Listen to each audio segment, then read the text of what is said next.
ಜಯ ಅದ್ವೈತ ಚಂದ್ರ ಜಯ ಭಕ್ತ ವೃಂದ. ಜಯ ಜಯ ಶ್ರೀ ಚೈತನ್ಯ ಜಯ ನಿತ್ಯಾನಂದ. ಜಯ ದ್ವೈತ ಚಂದ್ರ ಜಯ ಗೌರ ಭಕ್ತ ವೃಂದ. ಜಯ ಶ್ರೀ ಚೈತನ್ಯ ಜಯ ನಿತ್ಯಾನಂದ.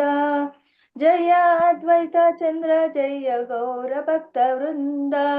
ಜಯ ಜಯ ಶ್ರೀ ಚೈತನ್ಯ ಜಯ ನಿತ್ಯಾನಂದ. ಜಯ ದ್ವೈತ ಚಂದ್ರ ಜಯ ಗೌರ ಭಕ್ತ ವೃಂದ. ಜಯ ಜಯ ಶ್ರೀ ಚೈತನ್ಯ ಜಯ ನಿತ್ಯಾನಂದ. ಜಯ ಅದ್ವೈತ ಚಂದ್ರ ಜಯ ಗೌರ ಭಕ್ತ ವೃಂದ. ಜಯ ಜಯ ಶ್ರೀ ಚೈತನ್ಯ ಜಯ ನಿತ್ಯಾನಂದ. ಜಯ ದ್ವೈತ ಚಂದ್ರ ಜಯ ಗೌರ ಭಕ್ತ ವೃಂದ. ಜಯ ಜಯ ಶ್ರೀ ಚೈತನ್ಯ ಜಯ ನಿತ್ಯಾನಂದ. ಜಯ ಅದ್ವೈತ ಚಂದ್ರ ಜಯ ಗೌರ ಭಕ್ತ ವೃಂದ. ಜಯ ಜಯ ಶ್ರೀ ಚೈತನ್ಯ ಜಯ ನಿತ್ಯಾನಂದ. ಜಯ ದ್ವೈತ ಚಂದ್ರ ಜಯ ಗೌರ ಭಕ್ತ ವೃಂದ. ಹರೇ ಕೃಷ್ಣ. ಧನ್ಯವಾದಗಳು ಎಲ್ಲರಿಗೂ. ಇವತ್ತು 128ನೇ ಶ್ಲೋಕದಿಂದ ನೋಡೋಣಂತೆ ಏನ್ ಹೇಳ್ತಾರೆ ಕೃಷ್ಣರಾಜ ಕವಿರಾಜ ಗೋಸ್ವಾಮಿಗಳು.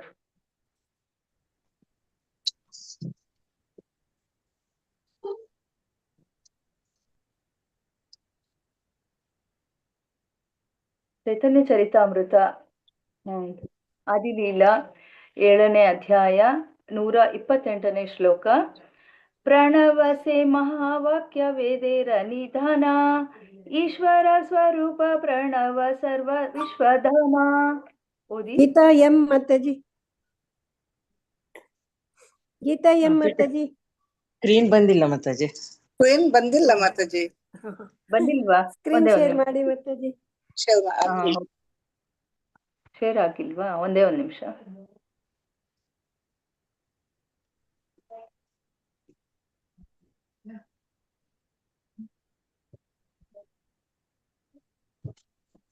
ಮಾತಾಜಿ ಈಗ ಬಂತು ಮಾತಾಜಿ. ಹರೇ ಕೃಷ್ಣ. ಸಾರಿ ಮಾತಾಜಿ, ಒಂದೇ ಒಂದು ನಿಮಿಷ ಮತ್ತೆ ಓದ್ತೀನಿ. ಚೈತನ್ಯ ಚರಿತಾಮೃತ ಆದಿಲೀಲಾ ಅಧ್ಯಾಯ 7 ಶ್ಲೋಕ 128. ಪ್ರಣವಸೆ ಮಹಾವಾಕ್ಯೇರ ನಿಧಾನ. ಈಶ್ವರ ಸ್ವರೂಪ ಪ್ರಣವ ಸರ್ವ ವಿಶ್ವಧಾಮ. ಓದಿ. ಗೀತಾ ಮಾತಾಜಿ ಓದಿ. ಮಾತಾಜಿ ಶ್ಲೋಕ 128. ಪ್ರಣವಸೆ ಮಹಾವಾಕ್ಯ ವೇದೇರ ನಿಧಾನ. ಈಶ್ವರ ಸ್ವರೂಪ ಪ್ರಣವ ಸರ್ವ ವಿಶ್ವಧಾಮ. ಪ್ರಣವ ಓಂಕಾರ ಸೆ ಅದು ಮಹಾವಾಕ್ಯ ದಿವ್ಯನಾದ ತರಂಗ. ವೇದೇರ ವೇದಗಳ ನಿಧಾನ ಮೂಲತತ್ವಗಳು. ಈಶ್ವರ ಸ್ವರೂಪ ದೇವೋತ್ತಮ ಪರಮಪುರುಷನ ಪ್ರತ್ಯಕ್ಷ ಸ್ವರೂಪ. ಪ್ರಣವ ಓಂಕಾರ ಸರ್ವ ವಿಶ್ವ ಎಲ್ಲ ವಿಶ್ವಗಳ ಧಾಮ ಭಂಡಾರವಾಗಿದೆ. ಅನುವಾದ ಭಾವಾರ್ಥ ಶೀಲಪ್ರಭುಪಾದರಿಂದ. ಶೀಲಪ್ರಭುಪಾದರಿಗೆ ಜಯವಾಗಲಿ. ವೈದಿಕ ನಾದ ಕಂಪನವಾದ ಓಂಕಾರವು ವೈದಿಕ ಸಾಹಿತ್ಯಗಳಲ್ಲಿ ಪ್ರಮುಖವಾದ ಶಬ್ದ. ಅದು ಎಲ್ಲ ವೈದಿಕ ಕಂಪನಗಳ ಮೂಲಾಧಾರ. ಆದ್ದರಿಂದ ಓಂಕಾರವು ದೇವೋತ್ತಮ ಪರಮಪುರುಷನ ನಾದ ಸ್ವರೂಪ ಮತ್ತು ಬ್ರಹ್ಮಾಂಡದ ಅಭಿವ್ಯಕ್ತಿಯ ಭಂಡಾರ ಎಂದು ನಾವು ಅಂಗೀಕರಿಸಬೇಕು. ಭಾವಾರ್ಥ. ಭಗವದ್ಗೀತೆಯಲ್ಲಿ 8.13 ಓಂಕಾರದ ಮಹಿಮೆಗಳನ್ನು ಹೀಗೆ ವರ್ಣಿಸಲಾಗಿದೆ. ಓಮಿತಿ ಏಕಾಕ್ಷರಂ ಬ್ರಹ್ಮ ವ್ಯಾಹರನ್ ಮಾಂ ಅನುಸ್ಮರನ್ ಯಪ್ರಯಾತಿ ತ್ಯಜಂತೇಹಂ ಸ ಯಾತಿ ಪರಮಾಂ ಗತಿಂ. ಈ ಶ್ಲೋಕವು ಓಂಕಾರ ಅಥವಾ ಪ್ರಣವವು ದೇವೋತ್ತಮ ಪರಮಪುರುಷನ ಪ್ರತ್ಯಕ್ಷ ಸ್ವರೂಪ ಎಂದು ಸೂಚಿಸುತ್ತದೆ. ಆದ್ದರಿಂದ ವ್ಯಕ್ತಿಯು ಮೃತ್ಯು ಕಾಲದಲ್ಲಿ ಕೇವಲ ಓಂಕಾರ ಸ್ಮರಿಸಿದರೆ ಸಾಕು. ಮಾತಾಜಿ ಒಂದೇ ಒಂದು ನಿಮಿಷ ಓದಿ. ಓಂಕಾರ ಸ್ಮರಿಸಿದರೆ ಸಾಕು, ದೇವೋತ್ತಮ ಪರಮಪುರುಷನನ್ನು ಸ್ಮರಿಸಿದಂತೆಯೇ ಆಗುತ್ತದೆ. ಆದ್ದರಿಂದ ಕೂಡಲೇ ಅವನು ಆಧ್ಯಾತ್ಮಿಕ ಲೋಕಕ್ಕೆ ಸ್ಥಾನಾಂತರಗೊಳ್ಳುತ್ತಾನೆ. ಓಂಕಾರವು ಎಲ್ಲ ವೈದಿಕ ಮಂತ್ರಗಳ ಮೂಲ ತತ್ವ, ಏಕೆಂದರೆ ಅದು ಪ್ರಭು ಕೃಷ್ಣನ ಪ್ರಾತಿನಿಧಿಕ ಸ್ವರೂಪ. ಭಗವದ್ಗೀತೆಯಲ್ಲಿ ಹೇಳಿದಂತೆ ವೇದೈಶ್ಚ ಸರ್ವೈರ್ ಅಹಮೇವ ವೇದ್ಯಃ. ಪ್ರಭು ಕೃಷ್ಣನನ್ನು ಅರ್ಥ ಮಾಡಿಕೊಳ್ಳುವುದೇ ವೇದಗಳ ಅಂತಿಮ ಗುರಿ. ಮಾಯವಾದಿ ತತ್ವಜ್ಞಾನಿಗಳು ಭಗವದ್ಗೀತೆಯಲ್ಲಿ ವಿವರಿಸಿದ ಈ ಸರಳ ಸಂಗತಿಗಳನ್ನು ಅರ್ಥ ಮಾಡಿಕೊಳ್ಳಲಾರರು. ಆದರೂ ಅವರು ತಾವು ವೇದಾಂತಿಗಳೆಂದು ಬಹಳ ಹೆಮ್ಮೆ ಪಡುತ್ತಾರೆ. ಆದ್ದರಿಂದ ನಾವು ಕೆಲವು ಸಲ ವೇದಾಂತಿ ತತ್ವಜ್ಞಾನಿಗಳನ್ನು ವಿದಂತಿಗಳು, ಹಲ್ಲುಗಳು ಇಲ್ಲದವರು ಎಂದು ಕರೆಯುತ್ತೇವೆ. ಶಂಕರ ಸಿದ್ಧಾಂತದ ಹೇಳಿಕೆಗಳು ಮಾಯವಾದಿ ತತ್ವಜ್ಞಾನಿಗಳು ಹಲ್ಲುಗಳಿದ್ದಂತೆ. ಮಹಾ ಆಚಾರ್ಯರು, ವಿಶೇಷವಾಗಿ ರಾಮಾನುಜಾಚಾರ್ಯರಂತಹ ವೈಷ್ಣವ ತತ್ವಜ್ಞಾನಿಗಳ ಪ್ರಬಲವಾದ ವಾದಗಳಿಂದ ಈ ಹಲ್ಲುಗಳು ಯಾವಾಗಲೂ ಭಗ್ನವಾಗಿರುತ್ತವೆ. ಶ್ರೀಪಾದ ರಾಮಾನುಜಾಚಾರ್ಯರು ಮತ್ತು ಮಧ್ವಾಚಾರ್ಯರು ಮಾಯಾವಾದಿ ತತ್ವಜ್ಞಾನಿಗಳ ದಂತಭಂಗ ಮಾಡಿದರು. ಆದ್ದರಿಂದ ಮಾಯಾವಾದಿಗಳನ್ನು ವಿದಂತಿಗಳು, ಹಲ್ಲಿಲ್ಲದವರು ಎಂದು ನಾವು ಕರೆಯಬಹುದು. ಹರೇ ಮೇಲೆ ಕೃಷ್ಣ ಹೇಳಿದ ಮಾತಾಜಿ. ಹರೇ ಕೃಷ್ಣ. ಹರೇ ಕೃಷ್ಣ ಮಾತಾಜಿ. ರಾಜು ತಂಬಟ್ ಪ್ರಭುಜಿ. ರಾಜು ತಂಬಟ್ ಪ್ರಭುಜಿ. ಚಿತ್ರಮೋಹಿನಿ ಮಾತಾಜಿ. ಹರೇ ಕೃಷ್ಣ ಮಾತಾಜಿ, ಓದ್ತೇನೆ. ಓದಿ. ಎಲ್ಲಿಂದ ಮಾತಾಜಿ? ದೇವೋತ್ತಮ ಪರಮ ಪುರುಷನ ಮೇಲೆ ಹೇಳಿದಂತೆ ಈ ಶ್ಲೋಕ ಮೇಲೆ ಮಾತಾಜಿ. ಶ್ಲೋಕ ಶ್ಲೋಕದ ಮೇಲೆ. ಕಳ್ತಿದ್ದಲ್ಲ ಹೌದೌದು. ಮೇಲ್ಗಡೆ, ಅದ್ರ ಮೇಲೆ. ಮೇಲೆ ಹೇಳಿದಂತೆ ದಿವ್ಯ ಕಂಪನವಾದ ಓಂಕಾರವನ್ನು ಭಗವದ್ಗೀತೆಯ 8ನೇ ಅಧ್ಯಾಯದ 13ನೇ ಶ್ಲೋಕದಲ್ಲಿ ಹೀಗೆ ವರ್ಣಿಸಲಾಗಿದೆ. ಓಂ ಇತಿ ಏಕಾಕ್ಷರಂ ಬ್ರಹ್ಮ ಬ್ರಹ್ಮ ವ್ಯಾಹರನ್ ಮಾಂ ಅನುಸ್ಮರಣ್ ಯಾ ಪ್ರಯಾತಿ ತ್ಯಜನ್ ದೇಹಂ ಸಯಾತಿ ಪರಮಾಗತಿಂ. ಈ ಯೋಗಾಧಾರಣೆಯ ಸ್ಥಿತಿಯನ್ನು ಸಾಧಿಸಿ ವರ್ಣಗಳ ಪರಮ ಸಂಯೋಜನೆಯಾದ ಓಂ ಎಂಬ ಪವಿತ್ರ ಅಕ್ಷರವನ್ನು ಉಚ್ಚರಿಸುತ್ತಾ ದೇವೋತ್ತಮ ಪರಮ ಪುರುಷನನ್ನು ಕುರಿತು ಧ್ಯಾನ ಮಾಡುತ್ತಾ ದೇಹವನ್ನು ಬಿಟ್ಟವನು ನಿಶ್ಚಯವಾಗಿಯೂ ಆಧ್ಯಾತ್ಮಿಕ ಲೋಕಗಳನ್ನು ತಲುಪುತ್ತಾನೆ. ಓಂಕಾರವು ದೇವೋತ್ತಮ ಪರಮ ಪುರುಷನ ನಾದ ಸ್ವರೂಪ ಎಂದು ನಿಜವಾಗಿಯೂ ಅರ್ಥ ಮಾಡಿಕೊಂಡ ವ್ಯಕ್ತಿಯು ಓಂಕಾರವನ್ನಾದರೂ ಜಪಿಸಲಿ, ಹರೇ ಕೃಷ್ಣ ಮಂತ್ರವನ್ನಾದರೂ ಜಪಿಸಲಿ, ನಿಶ್ಚಯವಾಗಿಯೂ ಒಂದೇ ಫಲ ದೊರೆಯುತ್ತದೆ. ಓಂಕಾರದ ದಿವ್ಯ ಕಂಪನವನ್ನು ಭಗವದ್ಗೀತೆಯ 9ನೇ ಅಧ್ಯಾಯದ 17ನೇ ಶ್ಲೋಕದಲ್ಲಿ ಮತ್ತಷ್ಟು ವಿವರಿಸಲಾಗಿದೆ. ಪಿತಾಹಂ ಅಸ್ಯ ಜಗತೋ ಮಾತಾಧಾತ ಪಿತಾಮಹಃ ವೇದ್ಯಂ ಪವಿತ್ರಂ ಓಂಕಾರ ಋಕ್ ಸಾಮ ಯಜುರ್ ಏವಚ. ನಾನು ಈ ವಿಶ್ವದ ತಂದೆ, ತಾಯಿ, ಆಧಾರ ಮತ್ತು ಪಿತಾಮಹ.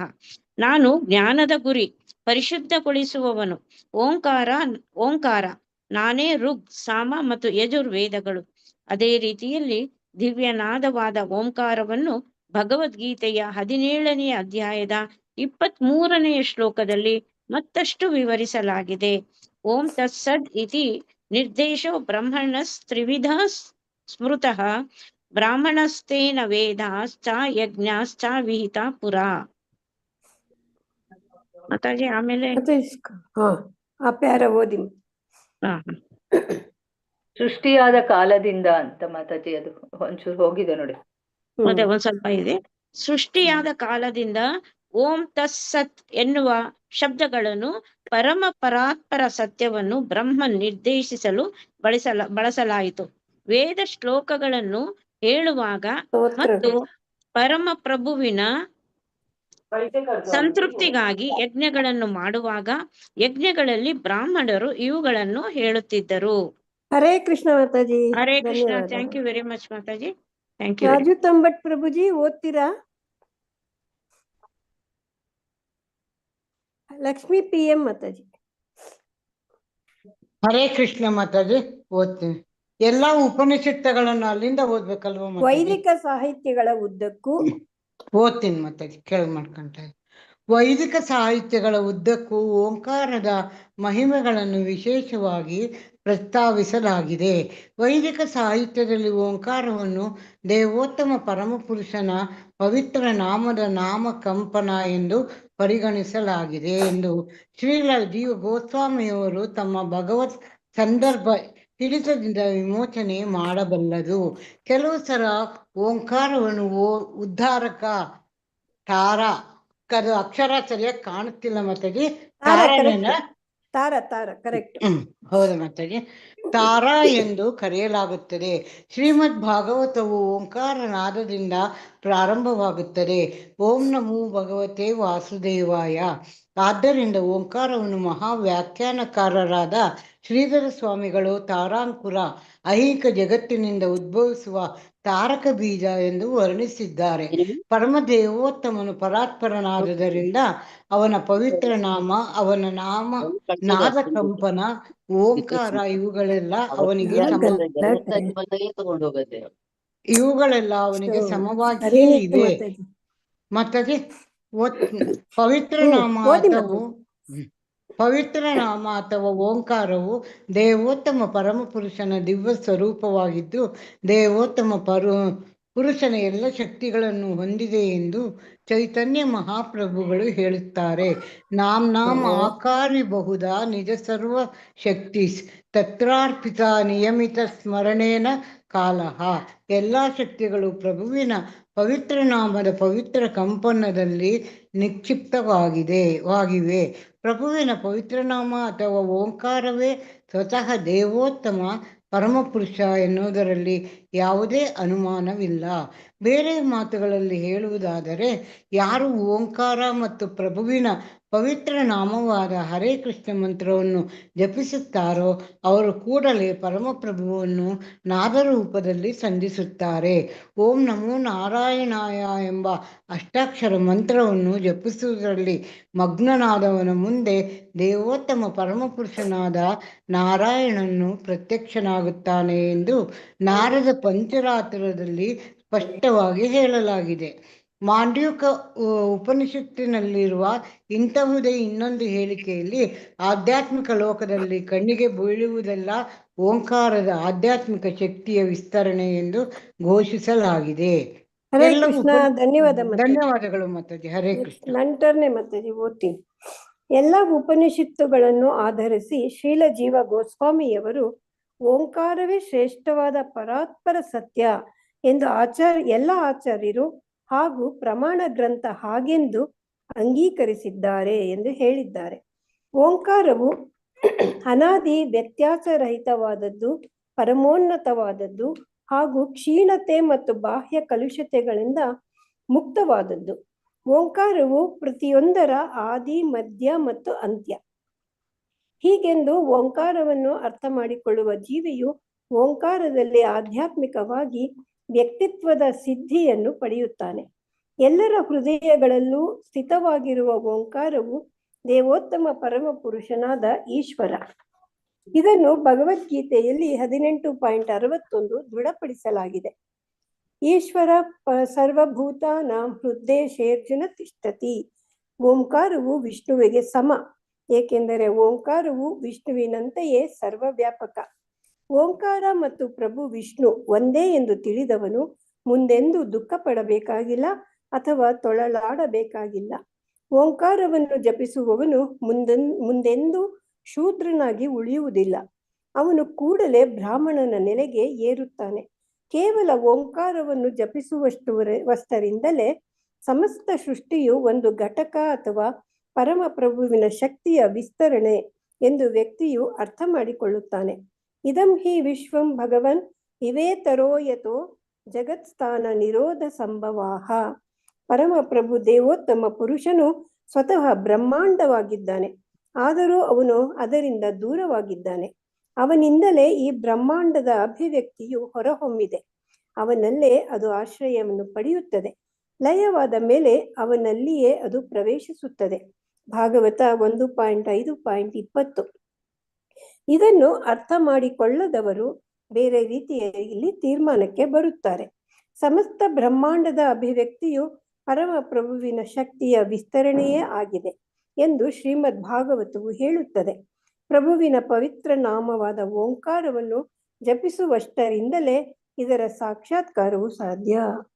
ಹರೇ ಕೃಷ್ಣ. ಮಧುಮಯಿ ಮಾತಾಜಿ.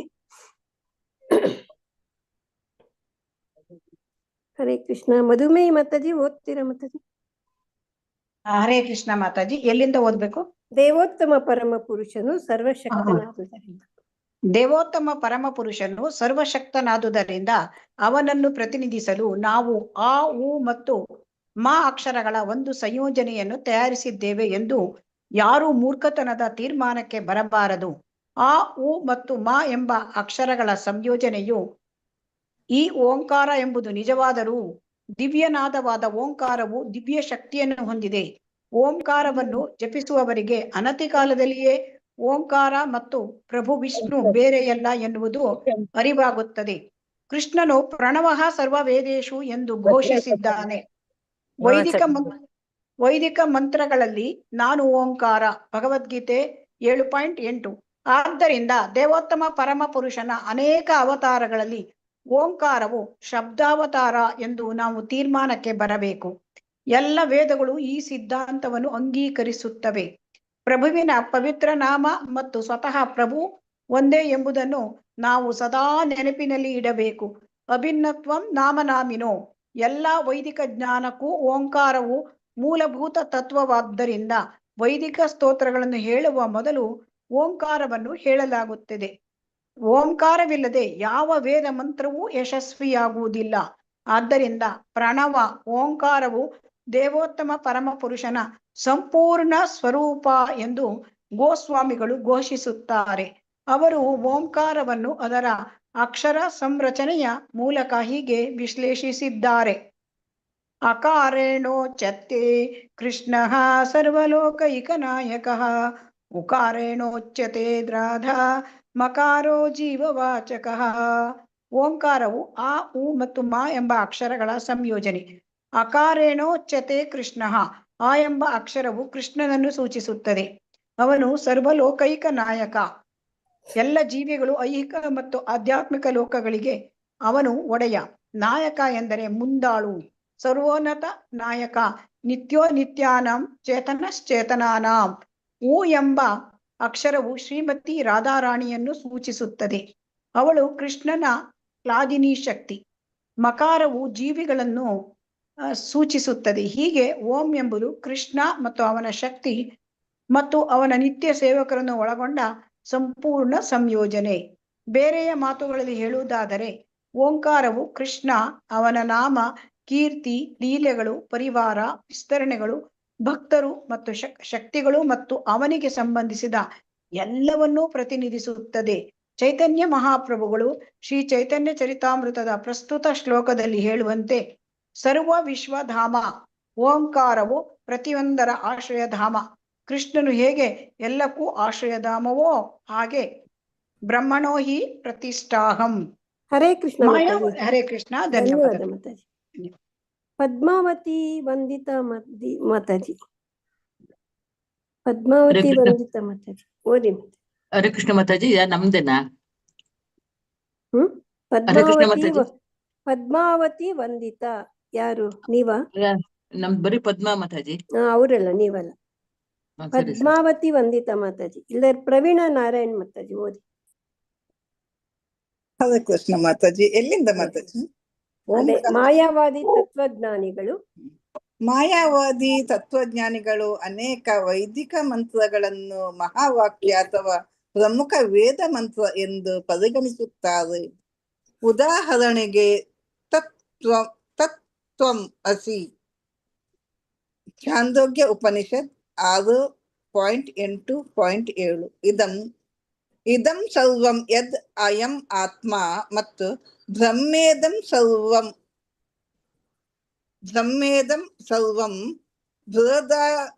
ಬೃಹದಾರಣ್ಯಕ ಉಪನಿಷತ್ತು 2.5.1. ಆತ್ಮೈವೇದಂ ಸರ್ವಂ ಛಾಂದೋಗ್ಯ ಉಪನಿಷತ್ತು 7.25.2 ಮತ್ತು ನೇಹ ನಾನಾಸ್ತಿ ಕಿಂಚನ ಕಠೋಪನಿಷತ್ತು 2.1.11.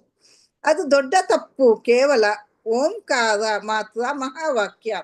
ಮಾಯಾವಾದಿಗಳು ಅಂಗೀಕರಿಸಿರುವ ಇತರ ಎಲ್ಲಾ ಮಂತ್ರಗಳು ಕೇವಲ ಸಾಂದರ್ಭಿಕ. ಅವುಗಳನ್ನು ಮಹಾವಾಕ್ಯ ಅಥವಾ ಮಹಾಮಂತ್ರ ಎಂದು ತೆಗೆದುಕೊಳ್ಳಲಾಗುವುದಿಲ್ಲ. ತತ್ವಂ ಅಸಿ ಎಂಬ ಮಂತ್ರವು ಕೇವಲ ವೇದಗಳ ಭಾಗಶಃ ಅರಿವನ್ನು ಸೂಚಿಸುತ್ತದೆ. ಆದರೆ ಓಂಕಾರವಾದರೂ ವೇದಗಳ ಸಂಪೂರ್ಣ ಅರ್ಥವನ್ನು ಪ್ರತಿನಿಧಿಸುತ್ತದೆ. ಆದ್ದರಿಂದ ಎಲ್ಲ ವೈದಿಕ ಜ್ಞಾನವನ್ನು ಒಳಗೊಳ್ಳುವಂತಹ ದಿವ್ಯನಾದವು ಓಂಕಾರ, ಪ್ರಣವ.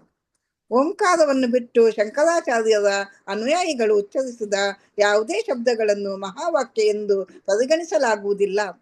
ಅವು ಕೇವಲ ಚಲಾವಣೆಯ ಹೇಳಿಕೆಗಳಷ್ಟೇ. ಆದರೆ ಮಹಾವಾಕ್ಯ ಓಂಕಾರವನ್ನು ಜಪಿಸುವಂತೆ ಶಂಕರಾಚಾರ್ಯರು ಯಾವಾಗಲೂ ಒತ್ತಿ ಹೇಳಿಲ್ಲ. ಅವರು ಕೇವಲ ತತ್ವಂ ಅಸಿ ಎಂಬ ಮಂತ್ರವನ್ನು ಮಹಾವಾಕ್ಯವಾಗಿ ಅಂಗೀಕರಿಸಿದ್ದರು. ಜೀವಿಯೇ ದೇವರೆಂದು ಕಲ್ಪಿಸಿಕೊಂಡು ಅವರು ವೇದಾಂತ ಸೂತ್ರದ ಎಲ್ಲಾ ಮಂತ್ರಗಳನ್ನು ತಪ್ಪಾಗಿ ನಿರೂಪಿಸಿದ್ದಾರೆ. ಜೀವಿಗಳು ಮತ್ತು ಪರಮ ಪರಾತ್ಪರ ಸತ್ಯನಿಗೆ ಪ್ರತ್ಯೇಕ ಅಸ್ತಿತ್ವವಿಲ್ಲ ಎಂದು ಸಾಧಿಸುವುದು ಅವರ ಉದ್ದೇಶ. ಇದು ಭಗವದ್ಗೀತೆಯಿಂದ ಅಹಿಂಸಾ ತತ್ವವನ್ನು ಪ್ರತಿಪಾದಿಸಲು ಪ್ರಯತ್ನಿಸುವ ರಾಜಕಾರಣಿಯ ಕ್ರಮದ ಆಗಿದೆ. ಕೃಷ್ಣನು ಆಸುರರ ಏನಾಯ್ತು? ಓಕೆ ಮಾತಾಜಿ.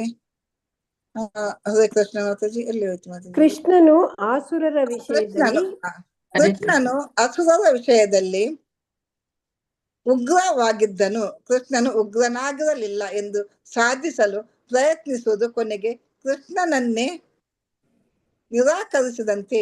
ಹೀಗಿರುತ್ತಾ ಭಗವದ್ಗೀತೆಯನ್ನು ಕುರಿತ ವಿವರಣೆಗಳು ಅಸಂಬದ್ಧವಾಗಿವೆ. ವೇದಾಂತ ಸೂತ್ರವನ್ನು ಕುರಿತ ಶಂಕರಾಚಾರ್ಯರ ವಿವರಣೆಯು ಹಾಗೆಯೇ ಇದೆ. ಸ್ಥಿಮಿತದಲ್ಲಿರುವ ಮತ್ತು ವಿವೇಚನಾಶೀಲನಾದ ಯಾವ ಮನುಷ್ಯನು ಇದನ್ನು ಒಪ್ಪುವುದಿಲ್ಲ. ಪ್ರಸ್ತುತ ವೇದಾಂತ ಸೂತ್ರವನ್ನು ಮಿಥ್ಯಾ ವೇದಾಂತಿಗಳಷ್ಟೇ ಅಲ್ಲ, ಇತರ ನಿರ್ಲಜ್ಜ ವ್ಯಕ್ತಿಗಳು ತಪ್ಪಾಗಿ ನಿರೂಪಿಸಿದ್ದಾರೆ. ಅವರು ಎಷ್ಟು ಅಧಃಪತನಗೊಂಡಿದ್ದಾರೆಂದರೆ ಮಾಂಸ, ಮೀನು ಮತ್ತು ಮೊಟ್ಟೆಗಳನ್ನು ತಿನ್ನಬಹುದೆಂದು ಹೇಳುತ್ತಾರೆ. ಹರೇ ಕೃಷ್ಣ ಮಾತಾಜಿ. ಧನ್ಯವಾದ ಮಾತಾಜಿ. ಧನ್ಯವಾದಗಳು. ಪ್ರೇಮ ರಾಘವ ಮಾತಾಜಿ. ತಿನ್ನಬಹುದೆಂದು ಹೇಳುತ್ತಾರೆ. ಈ ರೀತಿಯಲ್ಲಿ ಶಂಕರರ ಅನುಯಾಯಿಗಳೆಂದು ಹೇಳಿಕೊಳ್ಳುತ್ತಿದ್ದ ನಿರಾಕಾರವಾದಿ ಮಾಯವಾದಿಗಳು ಕೆಳಕ್ಕೆ ಕುಸಿಯುತ್ತಿದ್ದಾರೆ. ಎಲ್ಲಾ ವೈದಿಕ ಸಾಹಿತ್ಯದ ಸಾರಾಂಶವಾದ ವೇದಾಂತ ಸೂತ್ರವನ್ನು ಇಂತಹ ಅಧಪತನ ಹೊಂದಿದ ಜನರು ಹೇಗೆ ತಾನೇ ವಿವರಿಸಬಲ್ಲರು? ಶ್ರೀ ಚೈತನ್ಯ ಮಹಾಪ್ರಭುಗಳು ಹೀಗೆ ಘೋಷಿಸಿದ್ದಾರೆ: ಮಾಯಾವಾದಿ ಭಾಷ್ಯ ಶುನಿ ಲೇಖಯ ಸರ್ವನಾಶ. ಮಾಯಾವಾದ ಪಂಥದವರು ವೇದಾಂತ ಸೂತ್ರವನ್ನು ಕುರಿತು ಬರೆದ ಭಾಷ್ಯವನ್ನು ಯಾರಾದರೂ ಕೇಳಿದರೆ ಸರ್ವನಾಶವಾಗುತ್ತಾರೆ. ಭಗವದ್ಗೀತೆಯಲ್ಲಿ ವಿವರಿಸಿದಂತೆ 15.15 ವೇದೈಶ ಚ ಸರ್ವೇರ್ ಅಹಂ ಏವ ವೇದ್ಯ. ಎಲ್ಲಾ ವೈದಿಕ ಸಾಹಿತ್ಯವು ಕೃಷ್ಣನನ್ನು ಅರ್ಥ ಮಾಡಿಕೊಳ್ಳುವುದನ್ನು ತಮ್ಮ ಗುರಿಯಾಗಿಟ್ಟುಕೊಂಡಿರುತ್ತದೆ. ಆದರೆ ಮಾಯಾವಾದ ತತ್ವಜ್ಞಾನವು ಎಲ್ಲರನ್ನೂ ಕೃಷ್ಣನಿಂದ ದೂರ ಮಾಡಿದೆ. ಆದ್ದರಿಂದ ಜಗತ್ತನ್ನು ಅಧಪತನದಿಂದ ಪಾರು ಮಾಡಲು ಪ್ರಪಂಚದಾದ್ಯಂತವೂ ಕೃಷ್ಣ ಪ್ರಜ್ಞಾ ಆಂದೋಲನದ ತೀವ್ರವಾದ ಅಗತ್ಯವಿದೆ. ಪ್ರತಿಯೊಬ್ಬ ಬುದ್ಧಿವಂತ ಮತ್ತು ಸ್ಥಿಮಿತದಲ್ಲಿರುವ ವ್ಯಕ್ತಿಯು ಮಾಯಾವಾದಿಗಳ ತಾತ್ವಿಕ ವಿವರಣೆಗಳನ್ನು ತೊರೆಯಬೇಕು ಮತ್ತು ವೈಷ್ಣವ ಆಚಾರ್ಯರ ವಿವರಣೆಯನ್ನು ಅಂಗೀಕರಿಸಬೇಕು. ವೇದಗಳ ನಿಜವಾದ ಅರ್ಥವನ್ನು ತಿಳಿಯಲು ವ್ಯಕ್ತಿಯು ಭಗವದ್ಗೀತಾ ಯಥಾರೂಪವನ್ನು ಓದಬೇಕು. ಧನ್ಯವಾದಗಳು. ಧನ್ಯವಾದ ಮಾತಾಜಿ. ಹರೇ ಈ ಒಂದು ಶ್ಲೋಕದಲ್ಲಿ ಪ್ರಭುಪಾದರು ಏನ್ ಹೇಳ್ತಾ ಇದ್ದಾರೆ ಒಂದ್ಸರ್ತಿ ನೋಡೋಣ.